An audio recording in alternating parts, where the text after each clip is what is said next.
I vow to report any and all suspicious activity within or outside of the force.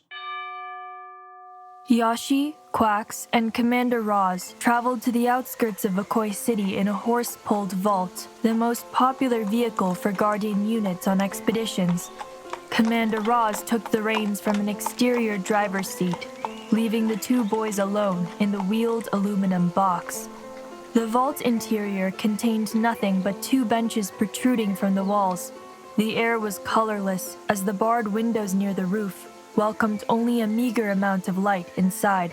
Hey, what was it you were going to tell me before the ceremony began? Forget it. This is all pretty crazy, right? I'm not in the mood, YAHSHI. Well, I wasn't planning for things to turn out like this either. But is it really so bad? Now we can work our way through the program together. No. Look, you're my best friend in Citra, but you can't be my best friend at the Academy. My entire future is on the line. YAHSHI stared at his sandals. You think that's all I do? Mess things up for you? You gave me a black eye. And I apologized. I would never do something like that again. You know that. I never know with you. That's the problem. You have a habit of making false promises. QUAX rubbed his temple. Our goodbye was perfect. Exactly what it should have been. But now everything's twisted and weird. Why? Because you're here. They traveled the remainder of the 1-hour trip in silence. The lack of scenery to admire, coupled with YAHSHI's dizziness, gave him no choice but to burrow into the depths of his mind. As he listened to the dirt crumble beneath the vault wheels, he mentally replayed their meeting with Commander Roz. He nearly convinced himself it was all in his imagination, but he snapped back to reality when the vault came to a jagged stop. The doors opened, and the flood of light made YAHSHI's eyes sore. Come on out. YAHSHI squinted as he wobbled to the exit. The vault door wasn't too far off the ground, but the jump left his legs stumbling forward. Commander Roz caught him by the shoulder. Vault sickness gets the best of us. Are you feeling all right, QUAX? QUAX jumped from the vault with a solid landing. I'm feeling great. I need to secure the horses, so you two go on ahead. Orientation will begin once all 20 trainees are gathered in the common room. Commander Roz slammed the vault doors shut. Welcome to the Academy. The vault was parked on a forested road next to a clearing in the woods. An ice house and a horse stable hid in the shadows of nearby trees, but the main building towered on the opposite end of the clearing, framed by a vast field of perfectly trimmed grass. Streaks of gold shined through gaps in the clouds, illuminating the academy in a natural spotlight. Its gable displayed the golden four-petaled flower emblem, and its dark shingles swirled into pointed peaks, dauntingly beautiful. A snaking pathway lured YAHSHI and QUAX across the field to a brick courtyard, which featured an elevated statue of Emperor Vakoi. The ruler was wearing a long dressing gown with flowing sleeves, a thick belt, and a rounded crown embedded with jewels. His long hair hung over his shoulders, stretching down to his waist. The marble statue was about twice as tall as YAHSHI, and he wondered if it could possibly be life-size. They scaled the front steps and stopped at the door in unison. What happened yesterday stays between us. Of course. QUAX opened the door. The common room walls arched into a curved ceiling decorated with portraits of the Vakoi Empire lineage. Most trainees were strolling about the large space, but a few were sitting comfortably on the sofas under a grand chandelier. Two of the boys looked identical, apart from one having the tattoo of a bird silhouette on the side of his neck. Their classy uniforms confirmed them as the brothers from Vakoi City Secondary. With an upbringing among royalty and the most influential figures, YAHSHI wondered how long they would last. Students from the capital were both too delicate and too entitled for success in the Guardian program, or so he had heard. The boy sitting across from the twins seemed to be dominating the conversation. He had a mole on his left cheek and wavy hair that reached his shoulders. YAHSHI recognized his black shirt as part of the uniform for Miranda Secondary, the school with the best selection track record in the West. As YAHSHI and QUAX stepped inside, the boy from Miranda hopped from the sofa to greet them. He was smiling so widely that his dimples looked like stab wounds. There's no way. I was sure I must have misheard. 2 selected from Sad Citra this season? It's unreal. Sad Citra? Is that really what we're known as? Until your big sister turned out to be a prodigy, at least. He tugged at his black shirt. I'm KO PICKETT, of Miranda, if you couldn't tell. QUAX AVARIUM. Yeah, I know. What's with the eye? Looks painful. I've had worse. Alright, tough guy. Come have a seat. He looked over his shoulder before leaning forward and lowering his voice. You gotta meet these twins. Bet they won't last a week in the program. Unless the final exam is a manners banquet. How many from Miranda this season? Just 2. Me and that girl over there. KO pointed to another student in a black shirt. She was leaning against the wall with her arms crossed. It's the girl from the market. Let me tell you, her selection was a wild surprise. Horrible attendance. The Guardians make some odd choices, don't they? Maybe it's a game to them and they bet on the underdogs in their free time. YAHSHI watched QUAX and KO walk to the sofas. He considered following them, but QUAX's bitter mood and the fact that KO had only glanced at YAHSHI once stopped him. He'd be better off finding someone new to chat with, and he felt most comfortable approaching the girl from Miranda. She'd stolen from him, but at least that gave him a conversation starter. What do the Guardians see in a thief like her? As YAHSHI walked toward the lone trainee, she met his gaze. Their encounter in the market had only lasted seconds, but perhaps she recognized him too. YAHSHI planted himself next to her. So why did you do it? Because I had to. And I like sourdough.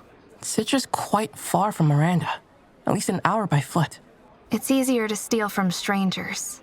But why would the Guardians... They're not looking for star students. They're looking for well-intended criminals. She furrowed her brows with a slight pout. I'm YAHSHI. VELL. How old are you? 15. Me too. You look older. And you look younger. The door opened again, and 2 more boys entered the common room. The shorter one wore a red bandana to hold the hair out of his face. QUAX, KO, and the Brackle twins began to whisper, but their eyes were on the tall, lanky one. His soft facial features and curly hair made him look like the kind of boy to wear iron clothes and smile at strangers, not train with daggers. The other trainees watched in awe as the tall boy parted from his schoolmate and wandered the room alone. What fascinated them was the patch that covered his right eye, a leather strap stretched around his head and under his ear to secure it in place. Poor depth perception. Is that a problem? It won't hurt him much out there, but at the academy he's disadvantaged. Maybe he has former training to compensate. That's true. I know KO worked with a private combat tutor after school. QUAX did too. And you? My selection wasn't planned. Me neither. Soon enough, all 20 trainees had arrived, and a guardian entered from an adjacent room. She appeared to be in her late 20s. Quiet up! Keep the noise down. What is this, primary school? The room fell silent. YAHSHI and VELL made brief eye contact before joining the trainees gathered by the sofas. The guardian's tightly coiled locks hopped on her shoulders as she paced back and forth in front of them. She had a bow and a leather quiver mounted to her back. My name is Professor EMBRE, and I will be your research instructor during your time here. I worked at the investigation office for 4 years before joining the academy staff. You're the 3rd cycle of trainees I've worked with, and it's an honor to welcome you here today. For those of you counting your fingers, I'm 28 years old. And by the way, there's a thing called mental math. The twin with the bird tattoo chuckled. Feisty. His brother elbowed him in the side. Let's get you settled. Follow me to the 2nd floor. Quietly. She led them up a spiral staircase. I said quietly, not slowly. You'll have plenty of time to explore as you wish this evening. Right now, we need to get you sorted into your living quarters, after which you'll have 10 minutes to change into your uniforms. When the bell rings, head straight to the 4th floor for a defense demonstration with Roz. Leave your book bags and any other belongings behind. Understood? Yes, ma'am. It's Professor. You see the research division badges on my shoulders, do you not? They filed into a lobby on the second floor. In front of the sofas were low tables featuring novels by renowned authors in Vikoy City, classic board games, and tins of throwing darts with feathered tips. 10 numbered doors led from the lobby to their living quarters, dozens of corked targets on the walls between them. We'll be living together from now on.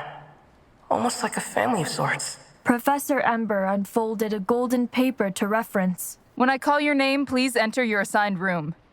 We have an odd amount of girls, so VELL PATURA, you'll have room 1 to yourself. VELL entered her room quickly.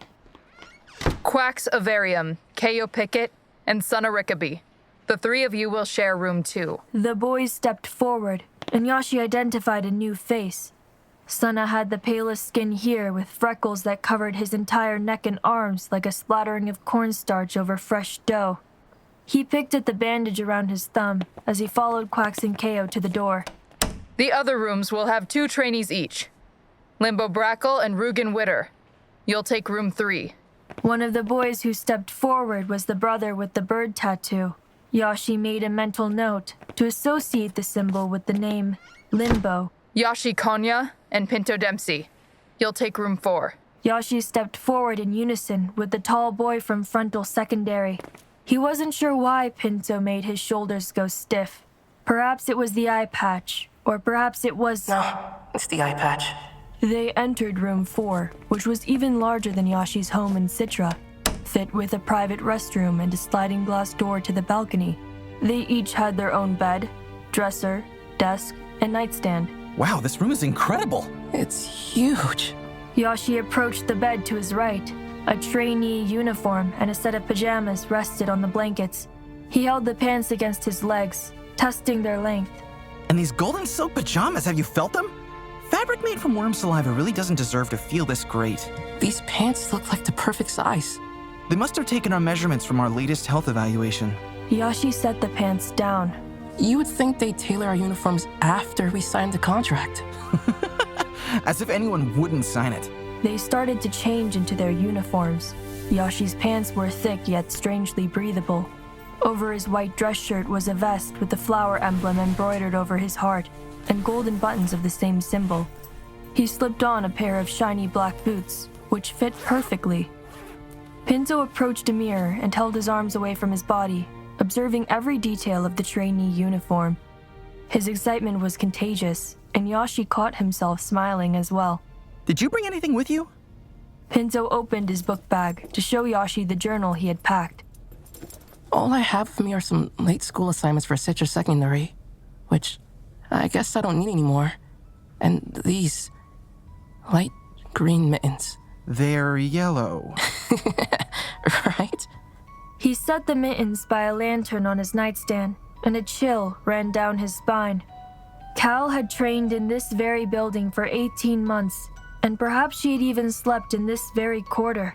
It's a rather hot time of year for mittens, don't you think? Yeah, I suppose you're right. Okay, what's with the face? What face? The one you're making right now. You look sick. Are you sick? No, I'm worried I let my father down today. Why would you think that? I promised him I wouldn't leave Citra. And here I am, dressed in uniform with a bandage around my thumb. I guess I really do have a habit of breaking promises. Pinto sat on the edge of his bed. But surely he understands, right? You're doing everyone in Citra a favor, especially him. Just think of the pension and the honor. My father doesn't care much for money or honor. I'm his only family, and he has no idea when he'll see me again. He must be heartbroken. Oh. Pinto stared at the bamboo journal in his hands. I had to leave someone really important to me, too. We could both hardly bear it. But training here is the opportunity of a lifetime, and it'd be a shame to let bitter feelings get in the way of that. They'll come to understand our choice with time. I hope you're right. Me too.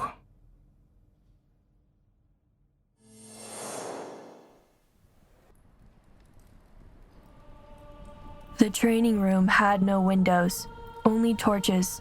On the walls were mounted guardian tools of different shapes and sizes. Punching bags, weights, targets, and conditioning equipment were scattered about like decoration. YAHSHI and Pinto looked at each other in shared fascination as the metal doors slid shut behind them. The room was monochrome with the exception of a circular, emerald green area centered in the middle of the floor. The green zone was no more than 10 steps in diameter. QUAX was standing next to it, impressing his roommates by juggling his quartz marbles. I don't know how you do it. SUNNA's eyes followed the stones in a circular pattern. Whoa, mesmerizing. Pinto shook his head as he watched QUAX from a distance. Oh, would you look at that? The brother can juggle marbles. What a prodigy. YAHSHI remembered how long QUAX had spent practicing. It's not easy to juggle small objects. The metal door slid open, and VELL rushed into the room, eyes on her boots. She was the only trainee without a navy blue tie. QUAX juggled the marbles a few extra rounds before catching them, studying the newcomer. VELL looked back at him with an unreadable expression. Limbo straightened his tie. I feel like something's off. KO laughed at Limbo's taunting, which inspired a few other boys to laugh as well. SUNNA frowned at KO, silently reprimanding him for what he'd started. Commander Roz entered the room, and QUAX stashed the marbles in his pocket. The Guardian walked toward the green zone, his boots nearly soundless against the floor, and when he came to a stop, the trainees formed a semicircle around him. Commander Roz frowned at VELL's collar. Do you not like your tie? I don't think it likes me. Well, maybe it'll warm up to you tomorrow. I'll see to it. Limbo and KO struggled to suppress their laughter. The Guardian nodded at VELL with furrowed brows before raising his voice. I'm Commander Roz, your Defense Division instructor. As you know, the Academy is only permitted 5 graduates every 2 years. Does anyone here know what determines those graduates? QUAX held his hand up with a grin. He had likely squeezed information out of his combat tutor, who had nearly made the final 5 during the cycle 10 years prior.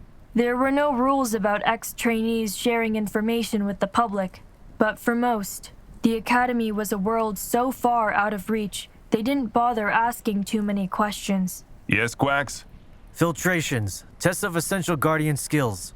That's correct. Trainees who pass the tests will keep their spot at the Academy, and those who fail will be filtered from the program and sent home. After 9 months, only 5 trainees will remain, their graduation ensured.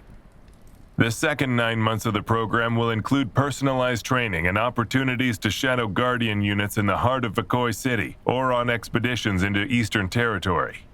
Consider the first half of the program an opportunity to prove that you deserve to serve the Vokoi Empire. Don't get too comfortable, because with comfort comes laziness. Any questions? YAHSHI had several, but he didn't know where to begin. Luckily, Pinto raised his hand. Yes, Pinto? I have 2 questions. First, how often will these tests occur? Sometimes they will be random. Sometimes you will be told in advance. Got it. And second, what will the test consist of? I'm glad you asked. QUAX, AVARIUM, and YAHSHI KONYA. Please step into the sparring range. That's the green zone, right here. YAHSHI hesitantly left Pinto's side and joined QUAX and Commander Roz on the sparring range. QUAX's lopsided eye and swollen cheek made him look comical, but there was no denying the rage he fostered. QUAX prepared his fists, already anticipating what the Guardian would ask them to do. YAHSHI mirrored him with a gulp. If this is one of those tests, does that mean I could get filtered from the program on my first day here? Allow me to explain the rules of your first filtration. Commander Roz reached into his overcoat to retrieve a golden stopwatch before stepping off the sparring range. There are 2 ways to win a match. You can force your opponent to tap out through force, or alternatively, you can push your opponent outside of the green zone. If you're unresponsive, it's an automatic loss. If the match lasts longer than 10 minutes, it's a draw. He clicked a button on a stopwatch. You may begin. QUAX's boot struck YAHSHI's stomach. The trainees gasped as YAHSHI stumbled backward. He caught his balance near the end of the green zone. One more step, and he would have lost the match in seconds. QUAX lurched forward, and YAHSHI barely ducked under a jab. 2 years prior, QUAX couldn't fight even if his life depended on it. But today, he threw one punch after another, one kick after another, relentlessly. YAHSHI leaned back, ducked, blocked. He did everything in his power to avoid getting hurt without hurting in return. I can't keep this up forever. I need to strike back. YAHSHI anticipated a punch and stepped aside. QUAX missed him. With his arm extended, he left his face vulnerable. YAHSHI had a perfect opening, but he froze at the sight of QUAX's eye. He had told QUAX that he would never hurt him again, yet here he was. How did we get here? We used to be best friends. He punched the air, intentionally missing QUAX's face. YAHSHI didn't resist when his opponent threw him into an arm lock and shoved him down. He didn't fight back, even with his cheek pressed against the floor, his arm aching wildly. But pain was pain, and YAHSHI could only bear so much of it. He tapped his palm against the floor to forfeit the match. QUAX released him. With trembling arms, YAHSHI pushed himself up. He couldn't tell which hurt more, the soreness in his elbow, or the fear of telling everyone in Citra that he couldn't last more than an hour in the program. His cheeks burned as he retreated into the crowd of spectators. Commander Roz attached a pin to QUAX's collar. It resembled a 4-petaled flower and glimmered in the torchlight. There will be 3 phases to this filtration, spaced 3 days apart. You will have 1 sparring opportunity for every phase. If you fail to earn your pin after 3 phases, you will be filtered from the program.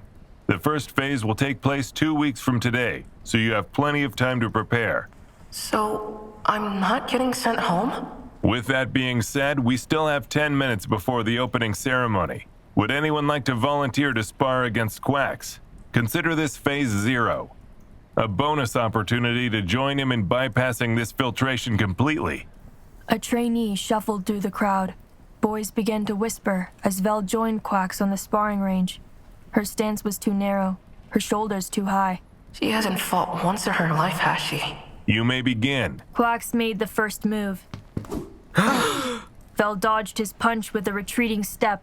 She briefly looked down at his boots, then up at his face again. As he stepped toward her, she ran past him, skimming her shoulder against his. She's fast. I'll give her that. VELL hadn't bumped into QUAX hard enough to ruin his balance.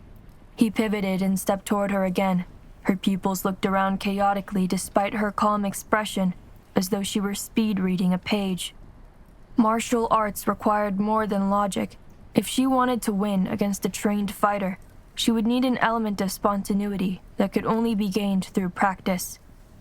All it took was a quick shove from QUAX to launch her out of the green zone. YAHSHI closed his eyes, refusing to watch. VELL struck the ground with a grunt, and the trainees winced. When he opened his eyes, VELL was starting to push herself up, half of her body on the green zone, and the other half on the black. Are you okay? QUAX held his arm out for her.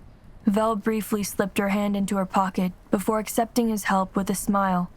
The sudden emotion must have surprised QUAX, because he dropped her hand with parted lips as soon as she was back on her feet. They returned to opposite sides of the crowd. She lost a match on her first day, and she volunteered for it. Why would VELL smile after failing?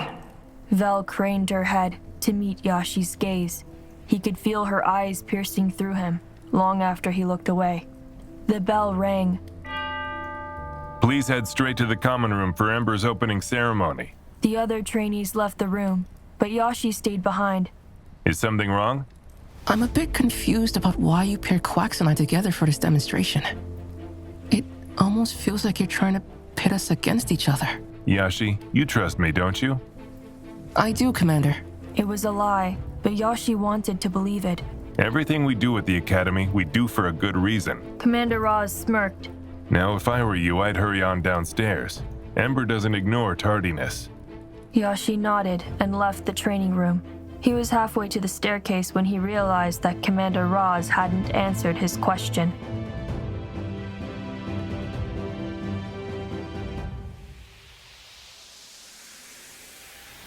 Belladonna, Book 1, Nightshade Academy. Written and narrated by Mel Torrefranca. Produced by Mel Torrefranca and Wilson Hensley. Edited and mastered by Juan Pablo Diaz. How did we get here? Something went wrong. We worked hard for this life that we don't want at all. Cover art by Mad Studio. Score by Gita Puspita Asri. Theme song composed and produced by James Sinclair-Stott. Starring Jason Brown, Anthony Andreas Echeverri, Melissa White, Alex Bowie, Patrick Vierzba, Julia Ristow, David John Bors, Connor Blunck, Kody Kiehl, Ellie Chua, Ben Autry, Walter Mack. If it's really true that the sky weeps with us, if it's really true that heroes live in stars. Featuring the voices of Gwyneth Evans, Jeff Rosenau, Philip Kryanoff, Lucas Hensley, Levi Titus, Angie Eggers, Willem Degar, Allison Prophet, Maria Palmo. Nightshade Academy is produced in association with Lost Island Press.